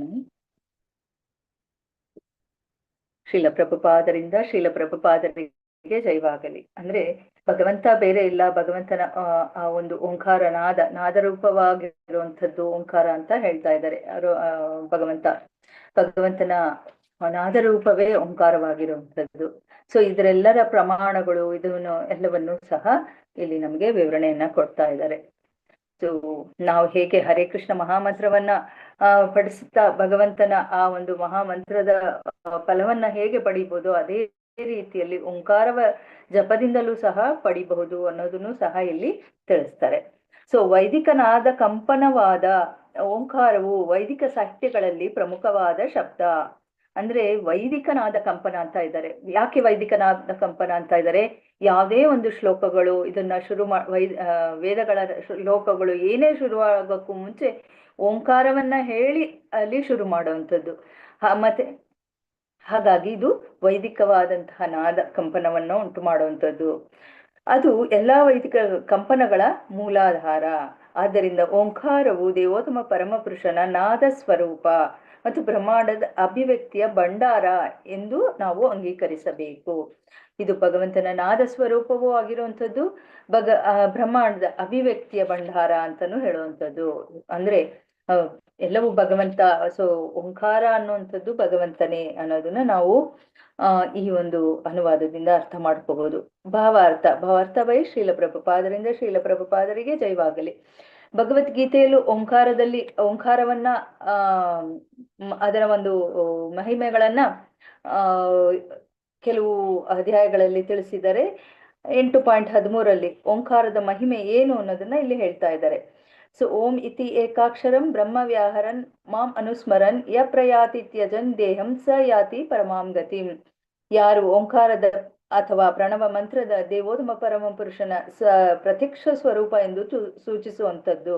ಆದ್ದರಿಂದ ವ್ಯಕ್ತಿಯು ಮೃತ್ಯು ಕಾಲದಲ್ಲಿ ಕೇವಲ ಓಂಕಾರವನ್ನು ಸ್ಮರಿಸಿದರೆ ಸಾಕು, ದೇವೋತ್ತಮ ಪರಮ ಪುರುಷನನ್ನ ಸ್ಮರಿಸಿದಂತೆ ಆಗುವಂಥದ್ದು. ಸೊ ಹಾಗಾಗಿ ಭಗವಂತ ಬೇರೆಯಲ್ಲ, ಭಗವಂತನ ಈ ಒಂದು ನಾದ ಸ್ವರೂಪವಾದಂತಹ ಓಂಕಾರ ಬೇರೆಯಲ್ಲ ಅನ್ನೋದನ್ನ ನಮ್ಗೆ ಇಲ್ಲಿ ತಿಳಿಸ್ತಾ ಇದ್ದಾರೆ. ಹಾಗಾಗಿ ಅಂತಹವರು ಯಾರು ಸಾವಿನ ಸಮಯದಲ್ಲಿ ಭಗವಂತನ ನಾಮವನ್ನ ಯಾರು ಜಪ ಮಾಡ್ತಾರೋ, ನೆನೆಸ್ತಾರೋ, ಹೇಳ್ತಾರೋ ಅಂತಹವರು ಭಗವಂತನನ್ನ ಸ್ಮರಿಸದಂಗೆ ಆಗುವಂಥದ್ದು. ಹಾಗಾಗಿ ಓಂಕಾರವನ್ನ ಹೇಳಿದಂಥವರು ಆಧ್ಯಾತ್ಮಿಕ ಲೋಕಕ್ಕೆ ಸೇರ್ತಾರೆ ಅನ್ನೋದನ್ನ ಇಲ್ಲಿ ಹೇಳ್ತಾ ಇದ್ರೆ. ಓಂಕಾರವು ಎಲ್ಲ ವೈದಿಕ ಮಂತ್ರಗಳ ಮೂಲ ತತ್ವ. ಸೊ ವೇದಗಳ ತತ್ವ ಅನ್ನೋದನ್ನ ನಾವು ಎಲ್ಲ ಶ್ಲೋಕಗಳಲ್ಲಾಗಿರ್ಬೋದು, ವೇದಗಳ ಒಂದು ಪ್ರಾರಂಭವನ್ನೇ ಓಂಕಾರದಿಂದ ಮಾಡುವಂಥದ್ದು ಇದನ್ನ ನಾವು ಗಮನಿಸಿರ್ತೀವಿ. ಯಾಕೆ ಅಂತಂದ್ರೆ ಅದು ಪ್ರಭು ಕೃಷ್ಣನ ಪ್ರಾತಿನಿಧಿಕ ಸ್ವರೂಪ. ಭಗವದ್ಗೀತೆಯಲ್ಲಿ ಹೇಳಿದಂತೆ ವೇದೈಶ್ಚ ಸರ್ವೈರ್ ಅಹಮೈವ ವೇದ್ಯ. ಭಗವಂತನೇ ವೇದವಾಗಿರುವಂಥದ್ದು, ವೇದವು ಬಂದಿರುವಂಥದ್ದೇ ಭಗವಂತನಿಂದ. ಹಾಗಾಗಿ ವೇದಗಳಲ್ಲಿ ಏನು ತಿಳಿಸಿರೋ ಅದೆಲ್ಲವೂ ಭಗವಂತನೇ ಎಲ್ಲವೂ ಭಗವಂತನೇ ಅನ್ನೋದನ್ನೇ ವೇದಗಳಲ್ಲಿ ತಿಳಿಸಿರುವಂಥದ್ದು. ಸೊ ಅಂತಹ ಒಂದು ಇದನ್ನ ನಮ್ಗೆ ಓಂಕಾರದಿಂದನೂ ಸಹ ನಮ್ಗೆ ತಿಳ್ಕೊಳ್ಳೋಕೆ ಸಾಧ್ಯ. ಯಾಕೆ ಅಂತಂದ್ರೆ ವೇದಗಳನ್ನ ಓದಕ್ಕೆ ಎಲ್ಲರಿಗೂ ಸಹ ಸಾಧ್ಯ ಆಗಲ್ಲ. ಹಾಗಾಗಿ ಅವನ ಒಂದು ನಾಮ ಸ್ವರೂಪವಾಗಿರುವಂತಹ ಓಂಕಾರದಿಂದಲೂ ಸಹ ಆ ಒಂದು ಇದನ್ನ ಫಲವನ್ನ ಪಡಿಬಹುದು. ಸೊ ಪ್ರಭು ಕೃಷ್ಣನನ್ನು ಅರ್ಥ ಮಾಡಿಕೊಳ್ಳುವುದೇ ವೇದಗಳ ಅಂತಿಮ ಗುರಿ. ಮಾಯಾವಾದಿ ತತ್ವಜ್ಞಾನಿಗಳು ಭಗವದ್ಗೀತೆಯಲ್ಲಿ ವಿವರಿಸಿದ ಈ ಸರಳ ಸಂಗತಿಯನ್ನು ಅರ್ಥ ಮಾಡಿಕೊಳ್ಳಲಾರರು. ಸೊ ಎಲ್ಲಿ ಸರಿಯಾದ ವಿಶ್ಲೇಷಣೆಗಳಿರುತ್ತೋ ಅಲ್ಲಿ ಅಪೋಸಿಟ್ ಇದು ಇದ್ದೇ ಇರುತ್ತೆ. ಸೊ ಹಾಗಾಗಿ ಮಾಯಾವಾದಿಗಳಿಗೆ ಭಗವಂತನ ಇದು ಅಸ್ತಿತ್ವನೇ ಅವರು ಅಂಗೀಕರಿಸೋದಿಲ್ಲ. ಹಾಗಾಗಿ ಆ ಒಂದು ಇದನ್ನು ಸಹ ಭಗವಂತನ ನಾದ ಇದನ್ನು ಅವರು ಒಪ್ಪೋದಿಲ್ಲ ಅನ್ನೋದನ್ನ ಇಲ್ಲಿ ಹೇಳ್ತಾ ಇದ್ದಾರೆ. ಯಾಕೆ ಅಂತಂದ್ರೆ ಭಗವಂತನ ಓಂಕಾರವು ನಾದ ಸ್ವರೂಪವಾಗಿರುವಂಥದ್ದು. ಭಗವಂತ ಬೇರೆ ಅಲ್ಲ, ಭಗವಂತನ ನಾಮ ಬೇರೆ ಅಲ್ಲ, ಅವನ ಗುಣ ಕೀರ್ತಿಗಳು ಬೇರೆ ಅಲ್ಲ. ಆದ್ರೆ ಅದನ್ನ ಅವರು ಒಪ್ಪೋದಿಲ್ಲ. ಆದರೂ ಅವರು ವೇದಾಂತಿಗಳೆಂದು ಬಹಳ ಹೆಮ್ಮೆ ಪಡುತ್ತಾರೆ. ಸೊ ಅಂತಹ ಅವರನ್ನ ವಿದಂತಿಗಳು ಅಂತಾರೆ. ಹೇಗೆ ಅಂತಂದ್ರೆ ಇಲ್ಲದೆ ಇರುವಂತಹವರು ಅಂತ. ಸೊ ಇದಕ್ಕೆ ಒಂದು ಇದನ್ನ ಎಕ್ಸ್ಪ್ಲನೇಷನ್ ಇಲ್ಲಿ ಕೊಡ್ತಾ ಇದ್ದಾರೆ. ಶಂಕರರ ಸಿದ್ಧಾಂತದ ಹೇಳಿಕೆಗಳು ಮಾಯಾವಾದಿ ತತ್ವಜ್ಞಾನಿಗಳ ಹಲ್ಲುಗಳಿದ್ದಂತೆ. ಮಹಾ ಆಚಾರ್ಯರು, ವಿಶೇಷವಾಗಿ ರಾಮಾನುಜಾಚಾರ್ಯರಂತಹ ವೈಷ್ಣವ ತತ್ವಜ್ಞಾನಿಗಳ ಪ್ರಬಲವಾದ ವಾದಗಳಿಂದ ಈ ಹಲ್ಲುಗಳು ಯಾವಾಗಲೂ ಭಗ್ನವಾಗಿರುತ್ತವೆ. ಪ್ರಬಲವಾದಂತ ಅಂದ್ರೆ ಎಲ್ಲಾ ಪ್ರಮಾಣಗಳನ್ನ ನೀಡಿ ಮತ್ತೆ ದೇವೋತ್ತಮ ಪರಮ ಪುರುಷ ಶಕ್ತಿಯ ಹಿಂದೆ ಶಕ್ತಿಮಾನ್ ಇದಾನೆ ಅನ್ನೋದನ್ನ ಪ್ರೂವ್ ಮಾಡೋದಿಕ್ಕೆ ಆಚಾರ್ಯರು ಇದ್ದಾರೆ. ಯಾರು ರಾಮಾನುಜಾಚಾರ್ಯರಾಗ್ಲಿ ಮಧ್ವಾಚಾರ್ಯರಾಗ್ಲಿ. ಸೊ ಅವರು ಮಂಡಿಸುವಂತಹ ಒಂದು ಏನು ತತ್ವಗಳು ಇರುತ್ತೋ ಅದು ಶಂಕರಾಚಾರ್ಯರ ಅಥವಾ ಮಾಯಾವಾದಿಗಳ ಇವೆಲ್ಲವೂ ಪತನವನ್ನ ಹೊಂದತ್ತೆ ಅನ್ನೋದನ್ನ ಇಲ್ಲಿ ನಾವು ತಿಳ್ಕೊಬೇಕಾಗತ್ತೆ. ಹಾಗಾಗಿ ಅವರೆಲ್ಲ ಹಲ್ಲಿಲ್ಲದವರು ಅಥವಾ ಅವರನ್ನ ವಿದಂತಿಗಳು ಅಂತ ಹೇಳ್ತಾರೆ ಅನ್ನೋದನ್ನ ಇಲ್ಲಿ ತಿಳಿಸ್ತಾ ಇದ್ದಾರೆ. ಈ ಒಂದು ಶ್ಲೋಕದಲ್ಲಿ ಅದನ್ನ ಕೊಟ್ಟಿದ್ದಾರೆ. ಯಾಕೆ ಅಂತಂದ್ರೆ ಅವ್ರಿಗೆ ಏನೇ ಹೇಳಿದ್ರು ಸಹ ಹಲ್ಲಿಲ್ಲದೆ ಅಂತವ್ರು ಅವರ ಪೂರ್ಣತೆಯನ್ನ ಪಡೆದಿರಲ್ಲ ಅಂತ. ಹಾಗಾಗಿ ಓಂಕಾರವನ್ನು ಭಗವದ್ಗೀತೆ 8ನೇ ಒಂದು ಅಧ್ಯಾಯದಲ್ಲಿಯೂ ಸಹ ಈ ರೀತಿಯಾಗಿ ವರ್ಣಿಸಲಾಗಿದೆ. ಓಂ ಇತಿ ಏಕಾಕ್ಷರಂ ಬ್ರಹ್ಮ ವ್ಯಾಹರನ್ ಮಾಂ ಅನುಸ್ಮರನ್ ಯ ಪ್ರಯಾತಿ ತ್ಯಜನ್ ದೇಹಂ ಸಯಾತಿ ಪರಮಾಂ ಗತಿಂ. ಸೊ ಈ ಯೋಗ ಧಾರಣೆಯ ಸ್ಥಿತಿಯನ್ನು ಸಾಧಿಸಿ ವರ್ಣಗಳ ಪರಮ ಸಂಯೋಜನೆಯಾದ ಓಂ ಎಂಬ ಪವಿತ್ರ ಅಕ್ಷರವನ್ನು ಉಚ್ಚರಿಸುತ್ತಾ ದೇವೋತ್ತಮ ಪರಮಪುರುಷನನ್ನು ಕುರಿತು ಧ್ಯಾನ ಮಾಡುತ್ತಾ ದೇಹವನ್ನು ಬಿಟ್ಟವನು ನಿಶ್ಚಯವಾಗಿಯೂ ಆಧ್ಯಾತ್ಮಿಕ ಲೋಕಗಳನ್ನು ತಲುಪುತ್ತಾನೆ. ಸೊ ಓಂಕಾರದ ಒಂದು ಮಹತ್ವವನ್ನ ಇಲ್ಲಿ ಮತ್ತೆ ಪೂರ್ಣವಾಗಿ ಕೊಡ್ತಾ ಇದ್ದಾರೆ. ಯಾರು ಓಂಕಾರವನ್ನ ಹೇಳ್ತಾ ದೇಹವನ್ನ ಬಿಡ್ತಾರೋ ಅಂತವರು ಭಗವಂತನ ಧಾಮ ಆಧ್ಯಾತ್ಮಿಕ ಲೋಕಗಳನ್ನ ತಲುಪ್ತಾರೆ. ಯಾಕೆ ಅಂತಂದ್ರೆ ಓಂಕಾರವು ದೇವೋತ್ತಮ ಪರಮಪುರುಷನ ನಾದ ಸ್ವರೂಪ ಎಂದು ನಿಜವಾಗಿ ಅರ್ಥ ಮಾಡಿಕೊಂಡ ವ್ಯಕ್ತಿಯು ಓಂಕಾರವನ್ನಾದರೂ ಜಪಿಸಲಿ ಅಥವಾ ಹರೇ ಕೃಷ್ಣ ಮಹಾಮಂತ್ರವನ್ನಾದರೂ ಜಪಿಸಲಿ ನಿಶ್ಚಯವಾಗಿಯೂ ಒಂದೇ ಫಲ ದೊರಕುತ್ತದೆ. ಸೊ ಹಾಗಾಗಿ ಭಗವಂತನ ನಾಮ ಬೇರೆ ಅಲ್ಲ, ಭಗವಂತನ ಓಂಕಾರ ನಾದ ಸ್ವರೂಪ ಬೇರೆ ಅಲ್ಲ ಅನ್ನೋದನ್ನ ಇಲ್ಲಿ ನಾವು ತಿಳಿಬಹುದು. ಓಂಕಾರದ ದಿವ್ಯ ಕಂಪನವನ್ನು ಭಗವದ್ಗೀತೆಯ 9ನೇ ಅಧ್ಯಾಯದ 17ನೇ ಶ್ಲೋಕದಲ್ಲೂ ಸಹ ತಿಳಿಸ್ತಾರೆ. ಹೇಗೆ ಅಂತಂದ್ರೆ, ಪಿತಾಮಹಂ ಅಸ್ಯ ಜಗತೋ ಮಾತಾ ದಾತಾ ಪಿತಾಮಹಃ ವೇದಂ ಪವಿತ್ರಂ ಓಂಕಾರ ರುಕ್ಸಾಮ ಯಜುರೇವಚ. ಏನು ವೇದಗಳಿಂದ ನಾವು ಪಡ್ಕೊಳ್ತೀವೋ ಆ ಒಂದು ತಿಳ್ಕೊಳ್ಳುವಂತಹ ಒಂದು ಪ್ರಯತ್ನವನ್ನ ಪಡ್ತೀವೋ ಅದನ್ನ ನಾವು ಓಂಕಾರದಿಂದಲೇ ಪಡಿಬಹುದು ಅನ್ನೋದನ್ನ ಇಲ್ಲಿ ಹೇಳ್ತಾ ಇದ್ದಾರೆ. ಯಾಕೆ ಅಂತಂದ್ರೆ, ನಾನು ಈ ವಿಶ್ವದ ತಂದೆ ತಾಯಿ ಆಧಾರ ಮತ್ತೆ ಪಿತಾಮಹ, ನಾನು ಜ್ಞಾನದ ಗುರಿ ಮತ್ತೆ ಪರಿಶುದ್ಧಗೊಳಿಸುವವನು. ಹಾಗಾಗಿ ನಾನೇ ಋಗ್ ಸಾಮ ಮತ್ತೆ ಯಜುರ್ವೇದಗಳು ಎಲ್ಲವೂ ಭಗವಂತನೇ ಆಗಿರೋದ್ರಿಂದ ಆ ಒಂದು ಓಂಕಾರ ನಾದ ಸ್ವರೂಪ ಏನಿದೆಯೋ ಅದರಿಂದ ನಾವು ಆ ಒಂದು ಫಲವನ್ನ ಪಡಿಬಹುದು, ಪೂರ್ಣತೆಯನ್ನ ಪಡ್ಕೊಳ್ಳೋದಿಕ್ಕೆ ಸಾಧ್ಯ.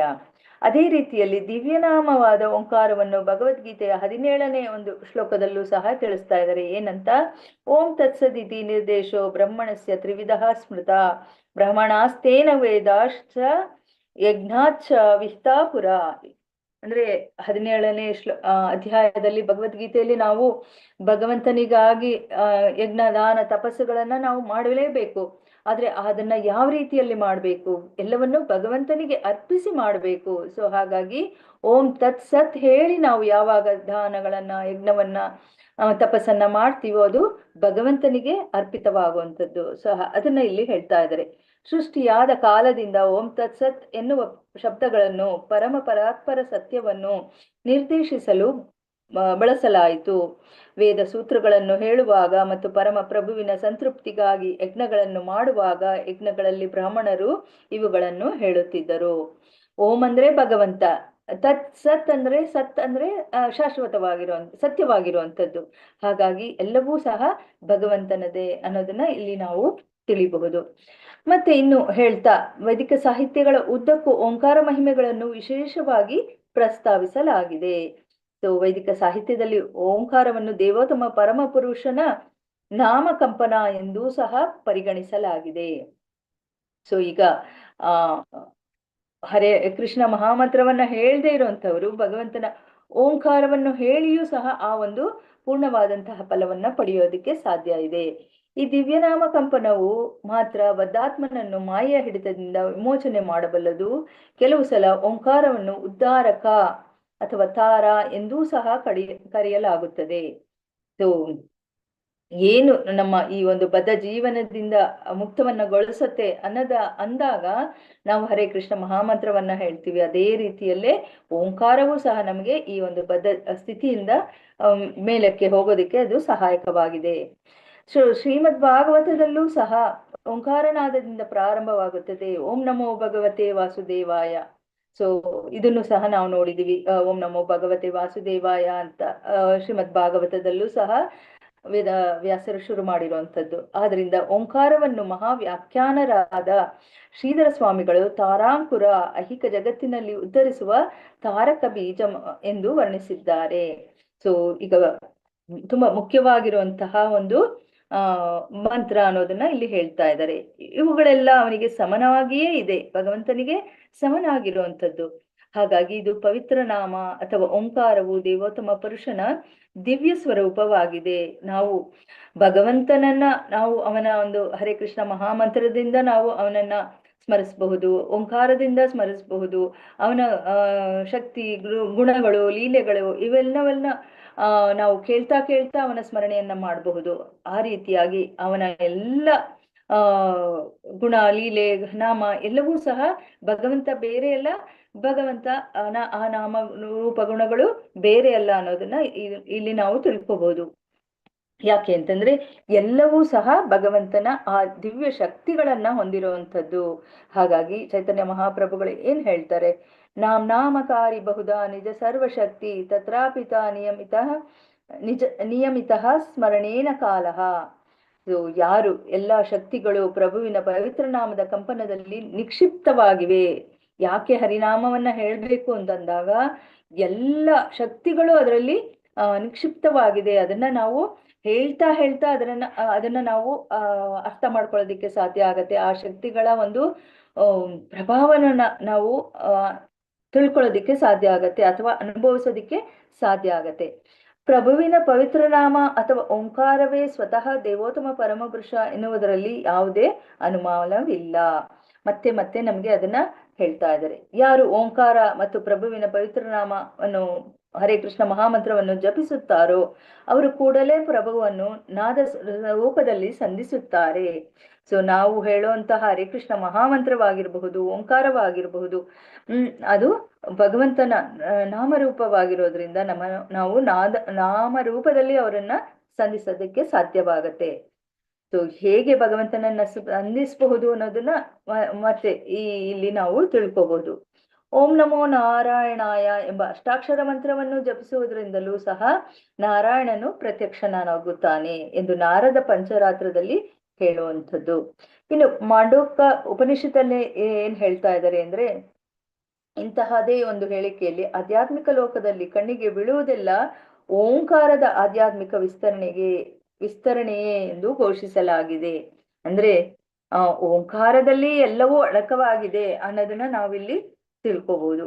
ಎಲ್ಲ ಉಪನಿಷತ್ತುಗಳನ್ನು ಆಧರಿಸಿ ಜೀವ ಗೋಸ್ವಾಮಿಗಳು ಓಂಕಾರದ ಶ್ರೇಷ್ಠವಾದ ಪರಾತ್ಪರ ಸತ್ಯ ಎಲ್ಲ ಆಚಾರ್ಯರು ಹಾಗೂ ಪ್ರಮಾಣ ಗ್ರಂಥಗಳು ಹಾಗೆಂದು ಅಂಗೀಕರಿಸಿದ್ದಾರೆ ಎಂದು ಹೇಳಿದ್ದಾರೆ.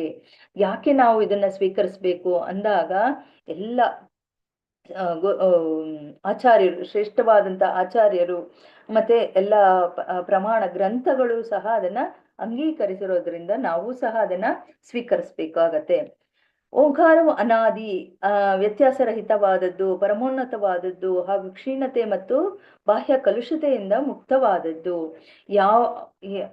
ಆಧ್ಯಾತ್ಮಿಕ ಜಗತ್ತಿನಲ್ಲಿ ಎಲ್ಲವೂ ಸಹ ಪವಿತ್ರವಾಗಿರುವಂಥದ್ದು. ಅದನ್ನ ನಾವು ಭೌತಿಕ ಜಗತ್ತಿನಲ್ಲೂ ಆ ಪವಿತ್ರತೆಯನ್ನ ಪಡ್ಕೋಬೇಕು ಅಂತಂದಾಗ ಅದು ಭಗವಂತನಿಂದ ಬಂದಿರುವಂತಹ ನೇರವಾದಂತಹ ಈ ಒಂದು ಭಗವಂತನ ನಾಮರೂಪ ಗುಣ ಲೀಲೆಗಳ ಮಾತ್ರವೇ ಅನ್ನೋದನ್ನ ನಾವಿಲ್ಲಿ ತಿಳಿಬಹುದು.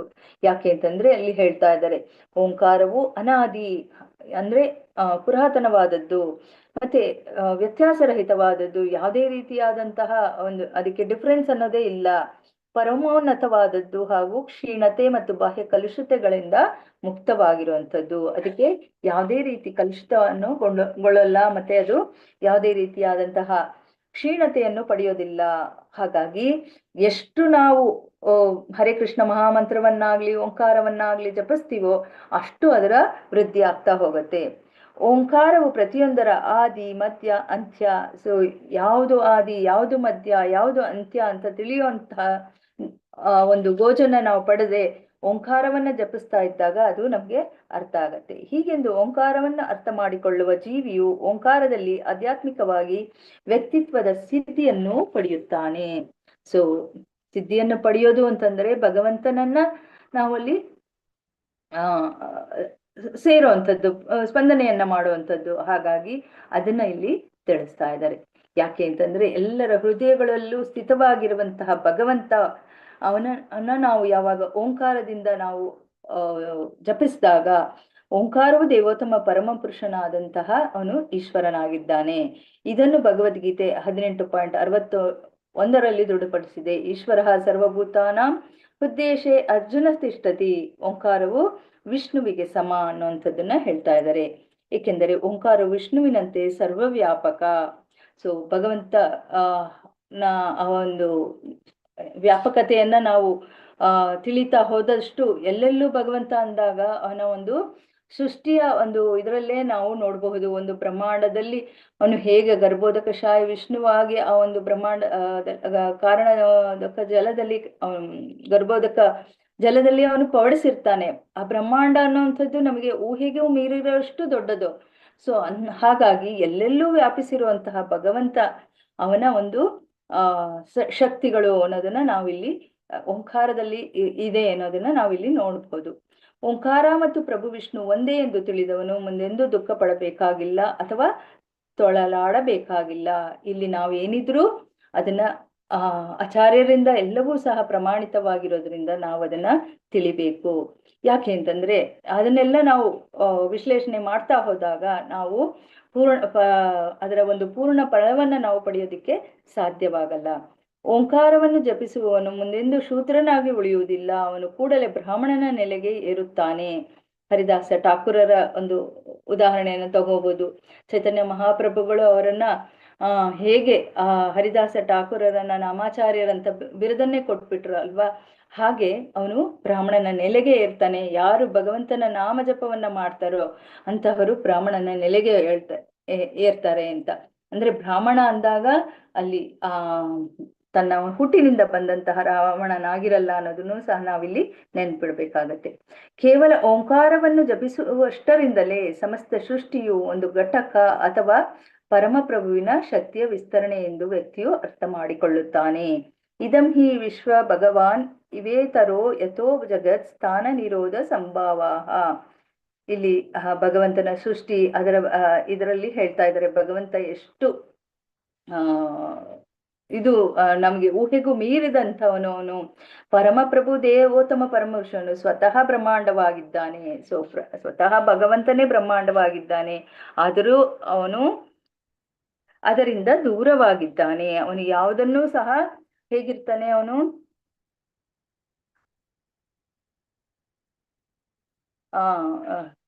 ಏನು ಹೇಳ್ತಾರೆ ಅದಕ್ಕೆ, ಅಚಿಂತ್ಯ ಭೇದ ತತ್ವದ ಹಾಗೆ ಭಗವಂತನಿಂದನೇ ಎಲ್ಲವೂ ಬಂದಿರುವಂಥದ್ದು, ಎಲ್ಲದರಲ್ಲೂ ಭಗವಂತನೇ ಇರುವಂಥದ್ದು. ಆದ್ರೆ ಯಾವುದನ್ನೂ ಸಹ ಅವನು ಇರೋದಿಲ್ಲ ಅನ್ನೋದನ್ನ ಇಲ್ಲಿ ನಾವು ತಿಳ್ಕೊಬೇಕಾಗತ್ತೆ. ಹಾಗಾಗಿ ಅವನಲ್ಲೇ ಅದು ಆಶ್ರಯವನ್ನು ಪಡೆಯುತ್ತದೆ. ಲಯವಾದ ಮೇಲೆ ಅದು ಅವನನ್ನೇ ಪ್ರವೇಶಿಸುವಂಥದ್ದು. ಸೊ ಇದೆಲ್ಲ ನಾವು ಭಗವಂತನ ಸೃಷ್ಟಿಯಲ್ಲಿ ನಾವು ನೋಡಿದೀವಿ. ಹೇಗೆ ಭಗವಂತನಿಂದನೇ ಬಂದಂತಹ ಬ್ರಹ್ಮಾಂಡಗಳು, ಈ ಒಂದು ಪ್ರಪಂಚವೆಲ್ಲವೂ ಸಹ ಮತ್ತೆ ಭಗವಂತನಲ್ಲಿಯೇ ಸೇರುವಂಥದ್ದು. ಅದು ಅವನ ಒಂದು ಅಧ್ಯಕ್ಷತೆ ಮೇಲೆ ಎಲ್ಲವೂ ಸಹ ನಡೆಯುವಂಥದ್ದು. ಹಾಗಾಗಿ ಭಗವಂತ ಸರ್ವ ಶಕ್ತನಾದುದರಿಂದ ಅವನನ್ನು ಪ್ರತಿನಿಧಿಸಲು ನಾವು ಆ ಉ ಮ ಅಕ್ಷರಗಳ ಒಂದು ಸಂಯೋಜನೆಯನ್ನು ತಯಾರಿಸಿದ್ದೇವೆ. ನೋಡಿ, ಈಗ ಓಂಕಾರದಲ್ಲಿ ಓಂ, ಓ, ಆ, ಉ, ಮ ಅಕ್ಷರಗಳು ಒಳಗೊಂಡು ಅದು ಓಂ ಆಗಿರಬಹುದು. ಆದ್ರೆ ಅದರ ಒಂದು ಸಂಯೋಜನೆ ಯಾವ ರೀತಿಯಾಗಿ ಆಗಿದೆ, ನಾವು ಮಾಡಿರೋ ರೀತಿಯಲ್ಲಿ ಅಲ್ಲ ಅನ್ನೋದನ್ನ ಇಲ್ಲಿ ಹೇಳ್ತಾ ಇದ್ದಾರೆ. ಅಂದ್ರೆ ಮೂರ್ಖರಾಗಿ ಈಗ ಆ ಉ ಮ ಹೇಳ್ತಾ ನಾವು ಓಂಕಾರವನ್ನ ಹೇಳೋವಂಥದ್ದು, ಅದು ಪೂರ್ಣವಾಗಿ ಓಂಕಾರದ ಒಂದು ಮಹತ್ವವನ್ನ ಪಡೆಯುವಂಥದ್ದು ಅದೆಲ್ಲ ಆಗೋದಿಕ್ಕೆ ಸಾಧ್ಯ ಇಲ್ಲ. ಯಾಕೆ ಅಂತಂದ್ರೆ ಓಂಕಾರ ಎಂಬುದು ನಿಜವಾದರೂ ದಿವ್ಯನಾದದ ಓಂಕಾರವು ದಿವ್ಯ ಶಕ್ತಿಯನ್ನು ಹೊಂದಿದೆ. ಓಂಕಾರ ಅನ್ನುವಂಥದ್ದು ಹೇಗೆ ಭಗವಂತನ ನಾಮ ಬೇರೆ ಅಲ್ಲ, ಭಗವಂತ ಬೇರೆ ಅಲ್ಲ, ಹಾಗಾಗಿ ಅಲ್ಲಿ ದಿವ್ಯವಾದಂತಹ ಶಕ್ತಿಯನ್ನು ಹೊಂದಿರುವಂಥದ್ದು. ಓಂಕಾರವನ್ನು ಜಪಿಸುವವರಿಗೆ ಅನಾದಿ ಕಾಲದಲ್ಲಿಯೇ ಓಂಕಾರ ಮತ್ತು ಪ್ರಭುವಿನ ವಿಷ್ಣು ಬೇರೆ ಅಲ್ಲ ಎನ್ನುವುದು ಅರಿವಾಗುತ್ತದೆ. ಸೊ ಯಾರು ಈಗ ಭಗವಂತನ ಒಂದು ನಾಮ ಜಪವನ್ನ ಮಾಡುವಂತಹವರಿಗೆ ಭಗವಂತ ಬೇರೆ ಅಲ್ಲ, ಭಗವಂತನ ನಾಮ ಬೇರೆ ಅಲ್ಲ ಅನ್ನೋದು ಹೇಗೆ ಅರ್ಥ ಆಗತ್ತೋ ಅದೇ ರೀತಿಯಲ್ಲಿ ಓಂಕಾರವು ಭಗವಂತನೇ ಅನ್ನೋದನ್ನ ತಿಳಿತಾ ಹೋಗುತ್ತೆ. ಸೊ ಹೀಗೆ ಪ್ರಭುವಿನ ಪವಿತ್ರ ನಾಮ ಮತ್ತು ಸ್ವತಃ ಪ್ರಭು ಒಂದೇ ಎಂಬುದನ್ನು ನಾವು ಸದಾ ನೆನಪಿನಲ್ಲಿ ಇಟ್ಕೊಳ್ಬೇಕು. ಯಾಕೆ ಅಂತಂದ್ರೆ ಅಭಿನ್ನತ್ವಾತ್ ನಾಮನಾಮಿನೋಹೋ, ಭಗವಂತ ಬೇರೆ ಅಲ್ಲ, ಭಗವಂತನ ನಾಮ ಬೇರೆ ಅಲ್ಲ. ಓಂಕಾರವಿಲ್ಲದೆ ಯಾವ ವೇದ ಮಂತ್ರವು ಯಶಸ್ವಿಯಾಗುವುದಿಲ್ಲ. ಯಾಕೆ ಓಂಕಾರವನ್ನ ಹೇಳ್ಬೇಕು ಅಂದಾಗ ಓಂಕಾರದಿಂದ ಶುರು ಮಾಡಿದಾಗ ಮಾತ್ರವೇ ಆ ಒಂದು ಮಂತ್ರಗಳು ಯಶಸ್ವಿಯಾಗುವಂಥದ್ದು. ಆದ್ದರಿಂದ ಓಂಕಾರವು ದೇವೋತ್ತಮ ಪರಮಪುರುಷನ ಸಂಪೂರ್ಣ ಸ್ವರೂಪ ಎಂದು ಗೋಸ್ವಾಮಿಗಳು ಘೋಷಿಸುತ್ತಾರೆ. ಅವರು ಓಂಕಾರವನ್ನು ಅದರ ಅಕ್ಷರ ಸಂರಚನೆಯ ಮೂಲಕ ಹೀಗೆ ವಿಶ್ಲೇಷಿಸಿದ್ದಾರೆ. ಅಂದ್ರೆ ಯಾವ ರೀತಿಯಲ್ಲಿ ಆಚಾರ್ಯರಾದಂತಹವರು ಎಲ್ಲದರಲ್ಲೂ ಸಹ ವಿಶ್ಲೇಷಣೆಯನ್ನ ಮಾಡ್ತಾರೆ ಅನ್ನೋದಕ್ಕೆ ನೋಡಿ ಇಲ್ಲಿ ಮುಂದೆ ಹೇಳ್ತಾರೆ. ಅಕಾರೇಣೋಚ್ಯತೆ ಕೃಷ್ಣ ಸರ್ವಲೋಕೈಕ ನಾಯಕ, ಉಕಾರೇಣೋಚ್ಯತೆ ರಾಧಾ, ಮಕಾರೋ ಜೀವ ವಾಚಕ. ಓಂಕಾರದಲ್ಲಿ ಆ ಉಮ ಅಕ್ಷರಗಳ ಸಂಯೋಜನೆಯಿಂದ ಆಗಿರಬಹುದು, ಆದರೆ ಅಕಾರ ಕೃಷ್ಣನನ್ನು ಸೂಚಿಸುತ್ತದೆ. ಅಂದ್ರೆ ಸರ್ವಲೋಕೈಕ ನಾಯಕನಾದಂತಹ ಭಗವಂತನನ್ನ ಸೂಚಿಸುವಂಥದ್ದು, ಮತ್ತೆ ಎಲ್ಲ ಐಹಿಕ ಮತ್ತೆ ಆಧ್ಯಾತ್ಮಿಕ ಲೋಕಗಳ ಒಡೆಯ ಅನ್ನುವಂಥದ್ದನ್ನು ಸಹ ಅದು ಸೂಚನೆಯನ್ನ ಮಾಡುತ್ತೆ. ನಾಯಕ ಎಂದಾಗ ಅಲ್ಲಿ ಮುಂದಾಳು ಅಥವಾ ಸರ್ವೋನ್ನತ ನಾಯಕ ಅನ್ನೋದನ್ನ ಇಲ್ಲಿ ಹೇಳ್ತಾ ಇದ್ದಾರೆ. ನಿತ್ಯೋ ನಿತ್ಯಾನಾಂ ಚೇತನಶ್ಚೇತನಾನಾಂ ಅಂತ. ಇನ್ನು ಉ ಅನ್ನುವಂತಹ ಅಕ್ಷರವು ರಾಧಾರಾಣಿಯನ್ನ ಸೂಚಿಸುವಂಥದ್ದು. ಸೊ ಇದು ವಿಶೇಷ. ಯಾಕೆ ಅಂತಂದ್ರೆ ರಾಧಾರಾಣಿ ಎಂದಾಗ ಹಾದಿನಿ ಶಕ್ತಿ ಆಗಿರುವಂಥದ್ದು, ಭಗವಂತನ ಅತ್ಯಂತ ಪ್ರಿಯವಾದಂತಹ ಶಕ್ತಿ ಆಗಿರುವಂಥದ್ದು. ಹಾಗಾಗಿ ಹ್ಲಾದಿನಿ ಶಕ್ತಿಯನ್ನು ಸೂಚಿಸುವಂಥದ್ದು. ಇನ್ನು ಮಕಾರ ನೋಡಿ ಜೀವಿಗಳನ್ನ ಸೂಚಿಸುವಂಥದ್ದು. ಸೊ ಎಲ್ಲ ಜೀವಿಗಳು ಸಹ ಭಗವಂತನ ಒಂದು ಸಂಗಡಿಗರು ಅನ್ನೋದನ್ನ ನಾವಿಲ್ಲಿ ನೋಡಬಹುದು. ಹೀಗೆ ಓಂ ಎಂಬುದು ಕೃಷ್ಣ ಮತ್ತು ಅವನ ಶಕ್ತಿ ಮತ್ತು ಅವನ ನಿತ್ಯ ಸೇವಕರನ್ನು ಒಳಗೊಂಡ ಸಂಪೂರ್ಣ ಸಂಯೋಜನೆ. ಬೇರೆ ಮಾತುಗಳಲ್ಲಿ ಹೇಳುವುದಾದರೆ ಓಂಕಾರವು ಕೃಷ್ಣನ ಅವನ ನಾಮ, ಕೀರ್ತಿ, ಲೀಲೆಗಳು, ಪರಿವಾರ, ವಿಸ್ತರಣೆಗಳು, ಭಕ್ತರು, ಶಕ್ತಿಗಳು ಮತ್ತು ಅವನಿಗೆ ಸಂಬಂಧಿಸಿದ ಎಲ್ಲವನ್ನೂ ಸಹ ಪ್ರತಿನಿಧಿಸುವಂಥದ್ದು. ಹಾಗಾಗಿ ಚೈತನ್ಯ ಮಹಾಪ್ರಭುಗಳು ಚೈತನ್ಯ ಚರಿತಾಮೃತದ ಪ್ರಸ್ತುತ ಶ್ಲೋಕದಲ್ಲಿ ಏನ್ ಹೇಳ್ತಾ ಇದ್ದಾರೆ? ಸರ್ವ ವಿಶ್ವಧಾಮ, ಓಂಕಾರವು ಪ್ರತಿಯೊಂದರ ಆಶ್ರಯಧಾಮ ಅಂತ ಹೇಳ್ತಾ ಇದ್ದಾರೆ. ಎಲ್ಲದಕ್ಕೂ ಆಶ್ರಯ ಭಗವಂತ ಶ್ರೀಕೃಷ್ಣ. ಹಾಗಾಗಿ ಅದನ್ನ ಇಲ್ಲಿ ಓಂಕಾರದಲ್ಲಿ ಹೇಳ್ತಾ ಇದ್ದಾರೆ. ಕೃಷ್ಣನು ಹೀಗೆ ಎಲ್ಲದಕ್ಕೂ ಆಶ್ರಯಧಾಮವೋ ಹಾಗೆ ಬ್ರಹ್ಮಣೋ ಹಿ ಪ್ರತಿಷ್ಠಾಹಂ, ಓಂಕಾರವು ಸಹ ಎಲ್ಲದಕ್ಕೂ ಆಶ್ರಯವಾಗಿರುವಂಥದ್ದು. ಆದರೆ ಮಾಯಾವಾದಿ ತತ್ವಜ್ಞಾನಿಗಳು ಅನೇಕ ವೈದಿಕ ಮಂತ್ರಗಳನ್ನು ಮಹಾವಾಕ್ಯ ಅಥವಾ ಪ್ರಮುಖ ವೇದ ಮಂತ್ರ ಎಂದು ಪರಿಗಣಿಸುತ್ತಾರೆ. ಅದಕ್ಕೆ ಹೇಗೆ ಅವರ ಯಾವಾಗ್ಲೂ ಆ ಒಂದು ಮಾಯವಾದ ತತ್ವಗಳು ಖಂಡನೆಯನ್ನು ಹೇಗೆ ಮಾಡುತ್ತೆ ಅಥವಾ ತಮ್ಮದೇ ಆದಂತಹ ಒಂದು ವಿವರಣೆಗಳನ್ನ ಅವರು ಕೊಡ್ತಾ ಹೋಗ್ತಾರೆ. ಅದರಲ್ಲಿ ತತ್ವಂ ಅಸಿ ಕೊಡ್ತಾರೆ, ಇದಂ ಸರ್ವಂ ಯದ್ ಅಯಂ ಆತ್ಮ ಕೊಡ್ತಾರೆ, ಬ್ರಹ್ಮೇದಂ ಸರ್ವಂ ಕೊಡ್ತಾರೆ, ಆತ್ಮೈವೇದಂ ಸರ್ವಂ, ನೇಹ ನಾನಾಸ್ತಿ ಕಿಂಚನ.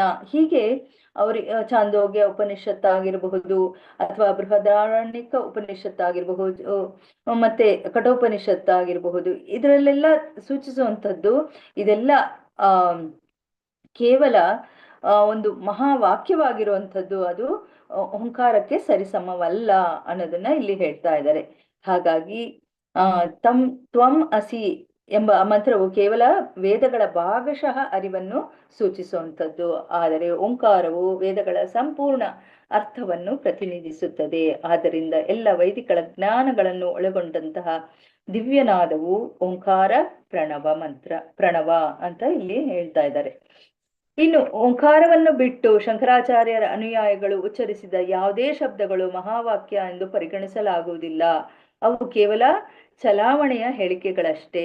ಅಂದ್ರೆ ತತ್ವಮಸಿ ಇದೆಲ್ಲವೂ ಸಹ ಚಲಾವಣೆ. ಅಂದ್ರೆ ಮಾಯಾವಾದಿ ತತ್ವದಲ್ಲಿ ಏನೇ ಹೇಳಿದ್ರೂ ಸಹ ಅದು ಶಂಕರಾಚಾರ್ಯರು ಅದು ಆ ಒಂದು ಕಾಲಿಕ ಒಂದು ಏನ್ ಹೇಳ್ತಾರೆ ತುರ್ತು ಸ್ಥಿತಿಯಲ್ಲಿ ಮಾತ್ರ ಹೇಳಿರುವಂಥದ್ದು. ಆದ್ರೆ ಅದನ್ನ ಅದೇ ಪೂರ್ಣ ಅಂತ ತಿಳಿದಂಥದ್ದು ಎಲ್ಲ ಪರಿಗಣಿಸೋದಿಕ್ಕೆ ಸಾಧ್ಯ ಇಲ್ಲ.